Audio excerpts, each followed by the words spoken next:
Hey guys, welcome back to Razor RC. And guess what? The blue pit mat is back. It's even clean this time. So you know what that means? That means it's time to talk about dun, dun, dun, dun, the TLR 22T 3.0. Hopefully you guys have seen my unboxing video. That was published, I don't know, a few days ago, last week sometime. And I have actually finished the build. So I just finished wiring it up today. And just want to kind of talk about how the build went and the things I've kind of seen while I was doing the build, and kind of point out any sort of trouble spots I ran into. But overall the build went pretty well. If you're building one of these and you've built a 22 series vehicle in the past, it's pretty straightforward. If you're going to build one, I'd recommend checking out Frank Root's build series on the Team Losi Racing Facebook page.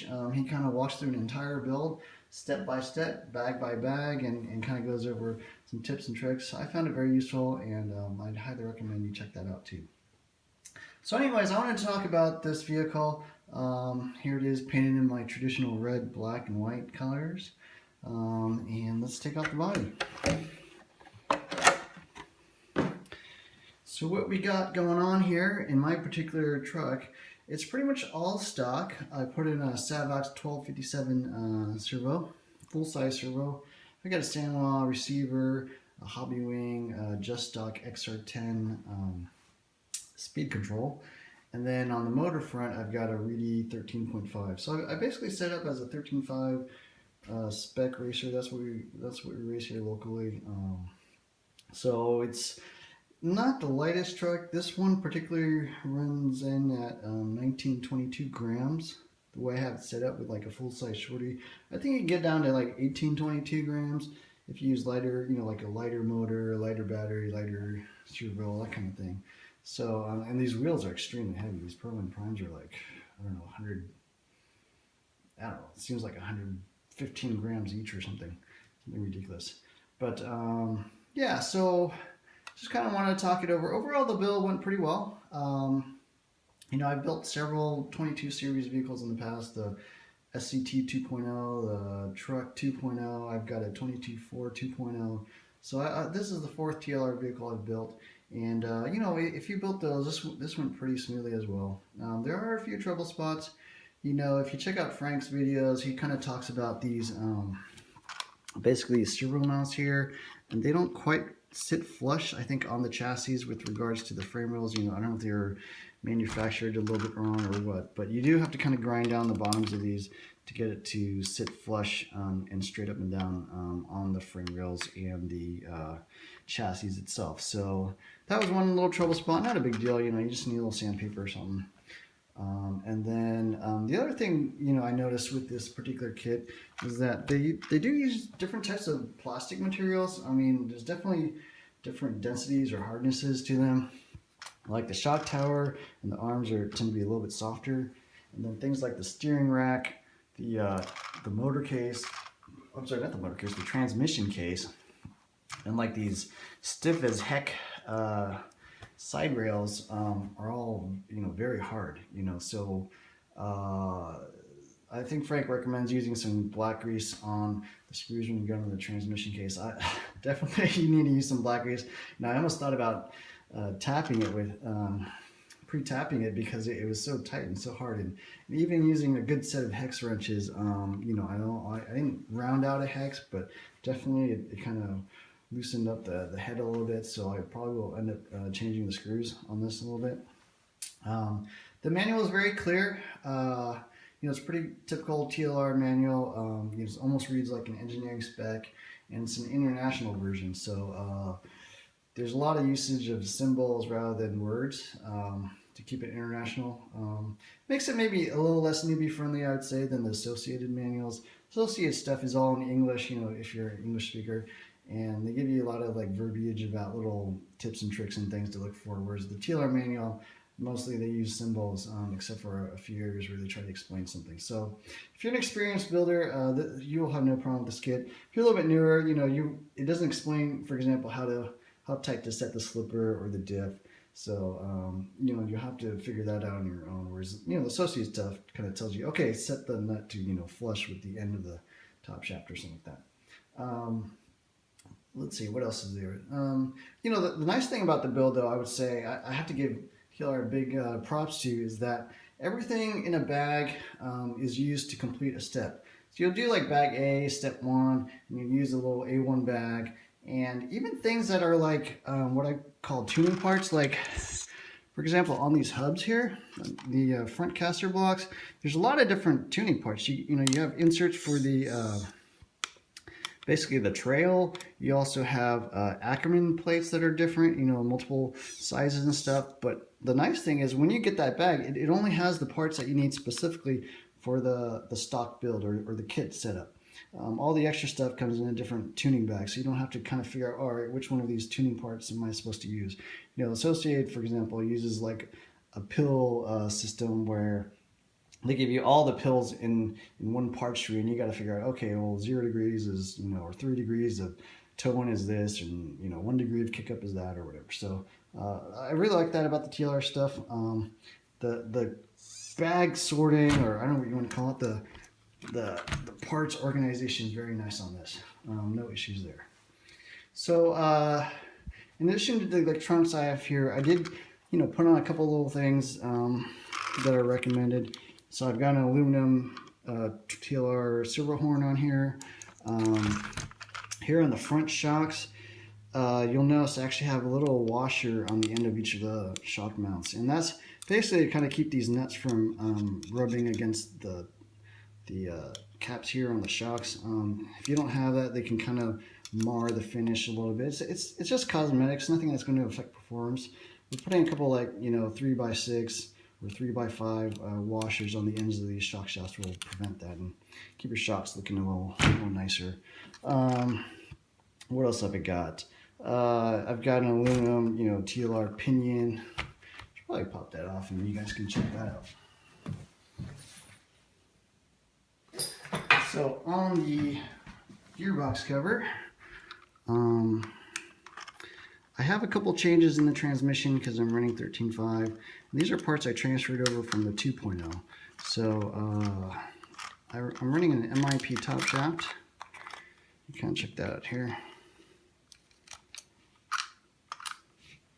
So I'm running an MIP top shaft here. It's all aluminum rather than the two-piece aluminum and steel top shaft that the kit comes with.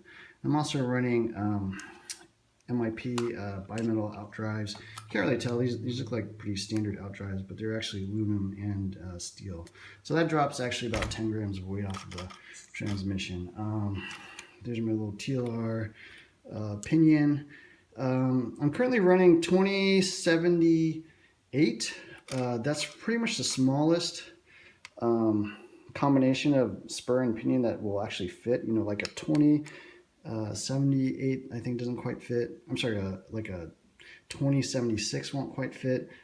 So this is kind of the smallest you can go. I still have to play with gearing a little bit. I haven't run this truck yet, but we'll see how the gearing goes. That's kind of on the low side, I would say. Other than that, I think, you know, this is all stock. I'm actually transferred over my 2.0 wheels and tires, so, you know, I still have the original stock wheels in the box, but the wheels are exactly the same, so there's no change there. Yeah, so overall the kit build went well. You know, as I was talking about the plastics, you know, you got to be careful with the plastics because, like, different materials like the arms are kind of softer, and so when you tighten, for example, this little shock mount here, the screw is going through a little hollow ball that just has a tiny little ring of material that's pressing against the arm. So if you over tighten that, it's really easy to over tighten because it's so soft you can't really tell exactly when it's in there. So that's something to watch out. And then other things like, you know, the transmission case are like super hard, so you're cranking down with a lot of torque trying to get that screw in there, and so it's a little hard to actually tell when you're bottomed out and, you know, it's not going to go anymore and you're going to start running the hex. So yeah, different materials, just pay attention. You know, you can't just blindly set your screwdriver to, you know, max torque and just crank everything down. You got to be a little careful. Some other things I noticed that have changed from the 2.0 is they're actually using, looks like kind of nickel plated or chrome plated motor mount screws here. Obviously the HD spring here is going on. And, you know, I kind of talked about this in the unboxing video, but these shock shafts, yeah, it's a little bit hard to tell here, but they're actually sort of this blackish, grayish color. You know, from all the material I've read, I think TLR uses titanium carbon nitride coated shock shafts and hinge pins and everything. And these hinge pins are also this sort of brownish, blackish color, and they look the same as the shock shafts. But previous TLR models I've owned are all kind of this shiny chrome looking shock shaft. So I don't know if they've changed that, or there's different types of titanium carbide nitride. I'm not sure, but they definitely are a different color.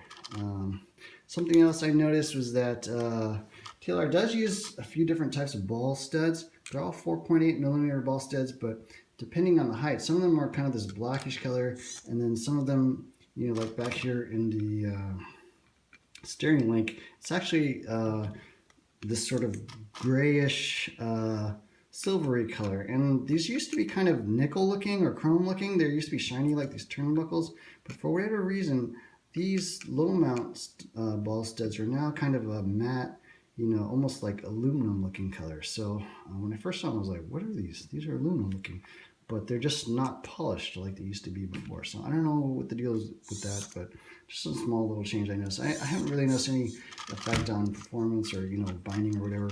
Everything fit together pretty well. You know, a tiny bit of binding in some of the arms and a tiny bit in the ball cuts, but I'm pretty sure that'll all just kind of wear in once I drive this car a little bit. Spring wise, these are the high frequency springs. They're the shiny black. That's how you can tell the high frequency from the low frequency springs. I believe the colors on the top and bottom means these are buggy springs, and then the ones in the rear that only have color or paint on one side means they're truck springs. So these are all high frequency. You can also get the low frequency kit if you want and try that out. But I ran high frequency in my 2.0, so I'm sure that'll be fine. Other than that, you know, I'd say that the kit went together nicely. You know, I put together basically the rolling chassis parts in a few hours on Friday. I painted the body on Saturday, and then today I basically put the electronics in.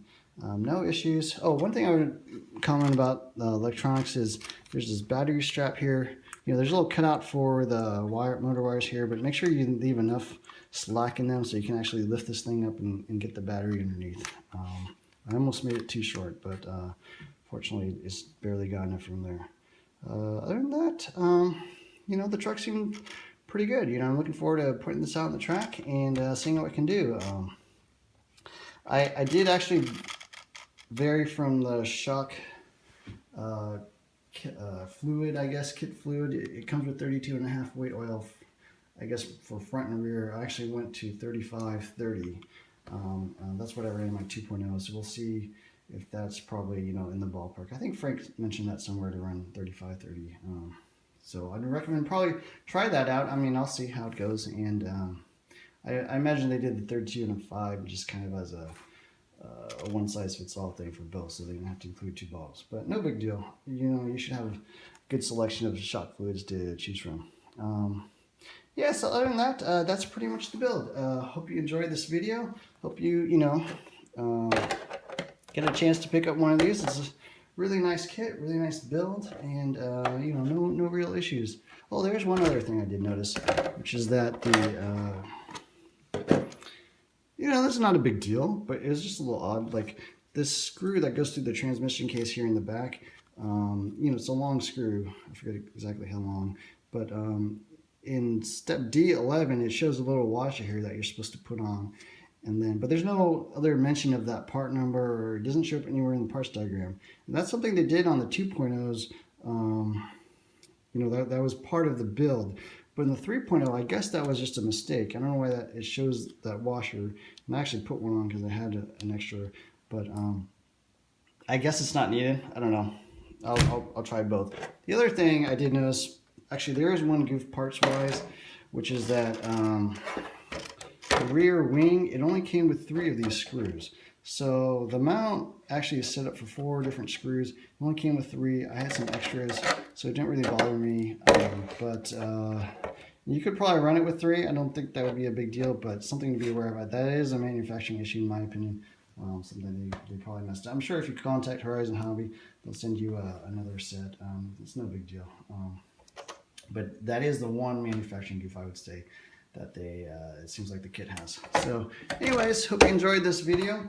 Subscribe if you haven't. I'll probably post more videos of this running, or my thoughts later once I've had some experience driving it. So look forward to hearing your comments and feedback, and I'll see you guys in the next one. Thanks. Bye.